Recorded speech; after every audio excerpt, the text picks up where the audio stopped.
ব্যাপার মা? ভূমি কাঁদছে কেন? কই তেমন কিছু তো হয়নি। কিছু না হলে এমনি এমনি কাঁদবে? মানে আসলে তোকে এই কথাটা বলার জন্যই ডেকেছি। বলো। আমি কিছু সময় আগে জেনেছি, বৌমাকেও আশ্বস্ত করেছি যেন তোকে নিয়ে সে টেনশন না করে। আমাকে নিয়ে টেনশন করার কি হলো? মানে একটা ব্যাপার ঘটেছে যেটা বলা হয়নি। মানে বৌমা কথাটা বলেনি।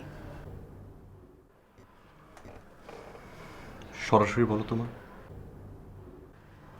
ওরা বলেছিল যে ওদের বাবা নেই, মারা গেছেন। তাই তো শুনেছি। আসলে ব্যাপারটা মিথ্যা। বৌমার বাবা বেঁচে আছেন। এত বড় মিথ্যা কেন বললো? সবই বৌমা আমাকে বলেছে বাবা, তুই একটু ঠান্ডা মাথায় শোন। বলো।